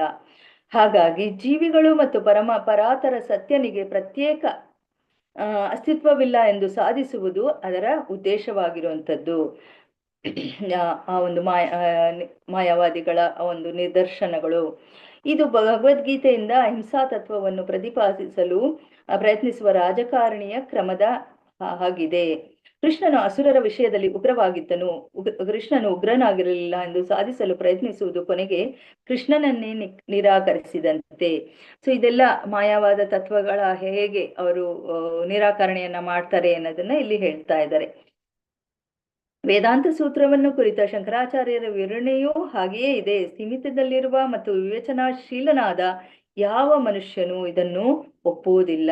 ಯಾಕೆ ಅಂತಂದ್ರೆ ಪ್ರಸ್ತುತ ವೇದಾಂತ ಸೂತ್ರವನ್ನು ಮಿಥ್ಯ ವೇದಾಂತಿಗಳಷ್ಟೇ ಅಲ್ಲ, ಇತರ ನಿರ್ಲಜ್ಜ ವ್ಯಕ್ತಿಗಳು ತಪ್ಪಾಗಿ ನಿರೂಪಿಸಿದ್ದಾರೆ. ಹಾಗಾಗಿ ಅವರು ಎಷ್ಟು ಅಧಃಪತನಗೊಂಡಿದ್ದಾರೆ ಎಂದರೆ ಸನ್ಯಾಸಿಗಳನ್ನ ಮಾಂಸ ಮೀನು ಮೊಟ್ಟೆಗಳನ್ನ ತಿನ್ನಬಹುದು ಅನ್ನೋದನ್ನ ಹೇಳ್ತಾರೆ. ಈ ರೀತಿಯಲ್ಲಿ ಶಂಕರರ ಅನುಯಾಯಿಗಳೆಂದು ಹೇಳಿಕೊಳ್ಳುವ ನಿರಾಕಾರವಾದಿ ಮತ್ತೆ ಮಾಯಾವಾದಿಗಳು ಕೆಳಕ್ಕೆ ಕುಸಿಯುತ್ತಿದ್ದಾರೆ. ಎಲ್ಲ ವೈದಿಕ ಸಾಹಿತ್ಯದ ಸಾರಾಂಶವಾದ ವೇದಾಂತ ಸೂತ್ರವನ್ನು ಇಂತಹ ಅಧಃಪತನ ಹೊಂದಿದ ಜನರು ಹೇಗೆ ತಾನೇ ವಿವರಿಸಬಲ್ಲರು? ಸೊ ಎಲ್ಲದಕ್ಕೂ ಒಂದು ನಿಯಮ ಅನ್ನುವಂಥದ್ದು ಇರುವಂಥದ್ದು. ಅದನ್ನ ಬಿಟ್ಟು ಮಾಡಿದಾಗ ಎಲ್ಲವೂ ಕೆಲವು ಕಾಲ ಅಷ್ಟೇ ಆದ್ಮೇಲೆ ಎಲ್ಲವೂ ಕುಸಿಯುತ್ತಾ ಬರುತ್ತೆ ಅನ್ನೋದನ್ನ ಇಲ್ಲಿ ನಾವು ತಿಳಿಬೇಕಾಗತ್ತೆ. ಶ್ರೀ ಚೈತನ್ಯ ಮಹಾಪ್ರಭುಗಳು ಹೀಗೆ ಘೋಷಿಸಿದ್ದಾರೆ: ಮಾಯಾವಾದಿ ಭಾಷೆ ಶುನಿಲೆ ಹಯ ಸರ್ವನಾಶ. ಯಾರಾದರೂ ಮಾಯಾವಾದಿಗಳ ತತ್ವಗಳನ್ನ ಕೇಳಿದ್ರೆ ಸರ್ವನಾಶವಾಗ್ತಾರೆ ಅನ್ನೋದನ್ನ ಇಲ್ಲಿ ಹೇಳ್ತಾ ಇದ್ದಾರೆ. ಹಾಗಾಗಿ ಭಗವದ್ಗೀತೆಯಲ್ಲೂ ಸಹ ಭಗವಂತ ಏನ್ ಹೇಳಿದ್ದಾರೆ? ವೇದೇಶ್ಚ ಸರ್ವೇ ಅಹಮೇವ ವೇದ್ಯ. ಎಲ್ಲ ವೇದಿಕ ಸಾಹಿತ್ಯವು ಕೃಷ್ಣನನ್ನು ಅರ್ಥ ಮಾಡಿಕೊಳ್ಳುವುದನ್ನು ತಮ್ಮ ಗುರಿಯನ್ನಾಗಿಟ್ಟುಕೊಂಡಿರುತ್ತದೆ. ಆದರೆ ಮಾಯಾವಾದ ತತ್ವಜ್ಞಾನವು ಎಲ್ಲರನ್ನು ಕೃಷ್ಣನಿಂದ ದೂರ ಮಾಡಿದೆ. ಸೊ ಭಗವಂತ ಈಗ ತಂದೆಯಿಂದ ಮಗನನ್ನ ಬೇರೆ ಮಾಡಿದಾಗ ಅದು ತಪ್ಪು ಕಾರ್ಯ ಆಗುವಂಥದ್ದು. ಅವನಿಗೆ ಎಷ್ಟೇ ಚಾಕ್ಲೇಟ್ ಕೊಡ್ತೀನಿ, ಬಿಸ್ಕೆಟ್ ಕೊಡ್ತೀನಿ, ಇನ್ನೊಂದು ಕೊಡ್ತೀನಿ, ಇಲ್ಲ ಚೆನ್ನಾಗಿ ನೋಡ್ಕೊಳ್ತೀನಿ, ಏನ್ ಹೇಳಿದ್ರು ಸಹ ಅದು ತಪ್ಪು ದಾರಿಗೆ ಆಗಿರುವಂಥದ್ದು. ಅದೇ ರೀತಿಯಲ್ಲಿ ಕೃಷ್ಣನಿಂದ ದೂರ ಮಾಡುವಂತಹ ಯಾವುದೇ ಒಂದು ಸೂತ್ರಗಳಾಗಿರ್ಬೋದು, ತತ್ವಗಳಾಗಿರ್ಬೋದು, ಎಲ್ಲವೂ ಸಹ ತಪ್ಪು ಅನ್ನೋದನ್ನ ಇಲ್ಲಿ ಹೇಳ್ತಾ ಇದ್ದಾರೆ. ಆದ್ದರಿಂದ ಜಗತ್ತನ್ನು ಅಧಃಪತನದಿಂದ ಪಾರು ಮಾಡಲು ಪ್ರಪಂಚಾದ್ಯಂತ ಕೃಷ್ಣ ಪ್ರಜ್ಞಾ ಆಂದೋಲನದ ತೀವ್ರವಾದ ಅಗತ್ಯವಿದೆ. ಪ್ರಭುಪಾದರು ಹೇಗೆ ಮತ್ತೆ ಮತ್ತೆ ಕೃಷ್ಣ ಪ್ರಜ್ಞಾ ಆಂದೋಲನದ ಬಗ್ಗೆ ಆ ಪ್ರಮಾಣಗಳನ್ನ ಕೊಡ್ತಾ ಎಲ್ಲರೂ ಸಹ ಆ ಕಾರ್ಯದಲ್ಲಿ ಪ್ರವೃತ್ತರಾಗಬೇಕು, ಹೆಚ್ಚು ಹೆಚ್ಚು ಮಂದಿ ಕೃಷ್ಣ ಪ್ರಜ್ಞಾನ ಪಡಿಬೇಕು ಅನ್ನೋದನ್ನ ತಿಳಿಸ್ತಾ ಹೋಗ್ತಾ ಇದ್ದಾರೆ. ಸೊ ಹಾಗಾಗಿ ಪ್ರತಿಯೊಬ್ಬ ಬುದ್ಧಿವಂತ ಮತ್ತು ಸ್ಥಿಮಿತದಲ್ಲಿರುವ ವ್ಯಕ್ತಿಯು ಮಾಯಾವಾದಿ ತತ್ವಗಳ ತಾತ್ವಿಕ ವಿವರಣೆಗಳನ್ನು ತೊರೆಯಬೇಕು ಮತ್ತು ವೈಷ್ಣವ ಆಚಾರ್ಯರ ವಿವರಣೆಯನ್ನು ಅಂಗೀಕರಿಸಬೇಕು.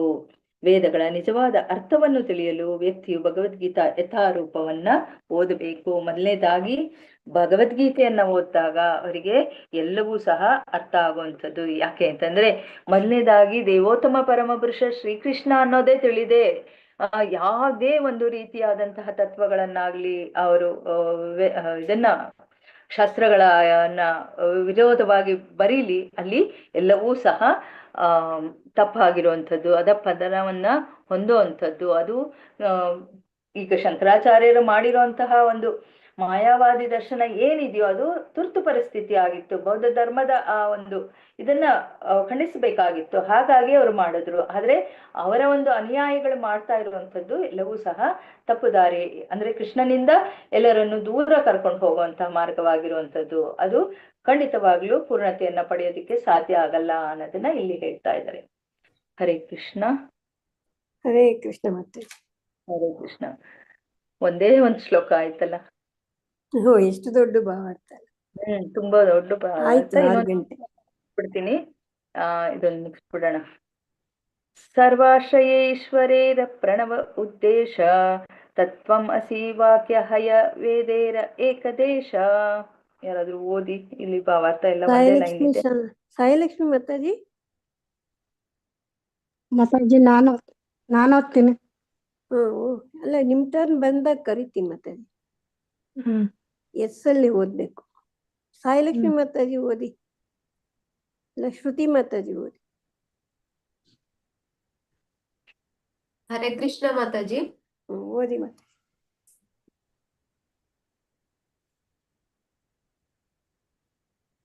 ಮಾತಾಜಿ ಇದು ಸ್ಕ್ರೀನ್ ಸ್ವಲ್ಪ ದೊಡ್ಡದು ಮಾಡಕ್ಕೆ. ನೀವು ಮೊಬೈಲ್ ಅಲ್ಲಿ ಮಾಡ್ಕೋಬಹುದು ಮಾತಾಜಿ. ಓದಿ ಈಗ. ಇಲ್ಲ, ಆಚೀಚೆ ಹೊರಟೋಗತ್ತೆ ಮಾತಾಜಿ. ಸರ್ವಾಶ್ರಯ ಈಶ್ವರೇರ ಪ್ರಣವ ಉದ್ದೇಶ ತತ್ತತ್ವಂ ಅಸಿ ವಾಕ್ಯ ಹಯವೇದೇರ ಏಕದೇಶ.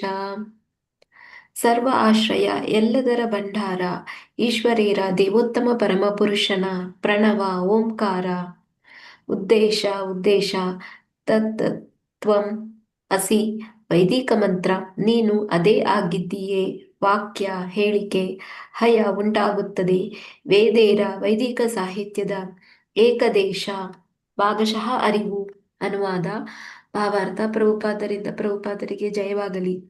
ಪ್ರಣವ ಓಂಕಾರವೇ ಎಲ್ಲ ವೈದಿಕ ಜ್ಞಾನದ ಭಂಡಾರವೆಂದು ಪ್ರಸ್ತುತಪಡಿಸುವುದು ದೇವೋತ್ತಮ ಪರಮ ಪುರುಷನ ಉದ್ದೇಶ.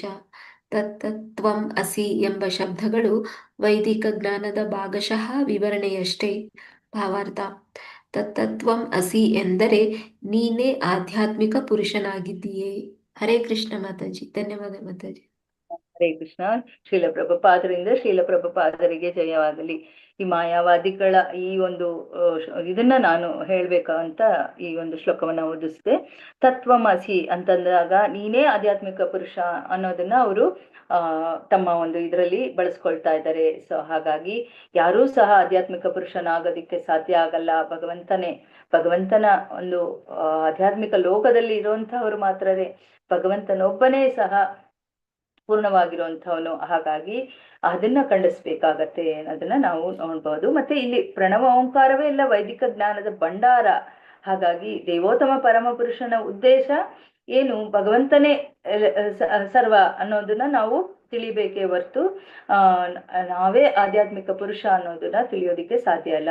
ತತ್ವಮಸಿ ಎಂಬ ಶಬ್ದಗಳು ವೈದಿಕ ಜ್ಞಾನದ ಭಾಗಶಃ ವಿವರಣೆ ಅಷ್ಟೇ ಅನ್ನೋದನ್ನ ಇಲ್ಲಿ ಹೇಳ್ತಾ ಇದ್ದಾರೆ. ಹರೇ ಕೃಷ್ಣ. ಇಲ್ಲಿ ನಿಲ್ಸಣಂತೆ. ವಾಂಛಾಕಲ್ಪತರುಭ್ಯಶ್ಚ ಕೃಪಾ ಸಿಂಧುಭ್ಯ ಏವ ಚ ಪತಿತಾನಾಂ ಪಾವನೇಭ್ಯೋ ವೈಷ್ಣವೇಭ್ಯೋ ನಮೋ ನಮಃ. ಹರೇ ಕೃಷ್ಣ ಕೃಷ್ಣ ಕೃಷ್ಣ ಹರೇ ಹರೇ, ಹರೇ ರಾಮ ರಾಮ ರಾಮ ಹರೇ ಹರೇ.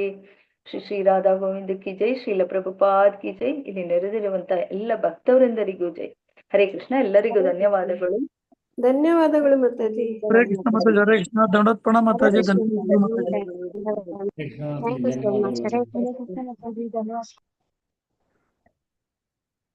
ಮೀಟಿಂಗ್ ಏನ್ ಮಾಡ್ತೀನಿ. ಧನ್ಯವಾದಗಳು ಮಾತಾಜಿ. ಹರೇ ಕೃಷ್ಣ. Thank you Mataji.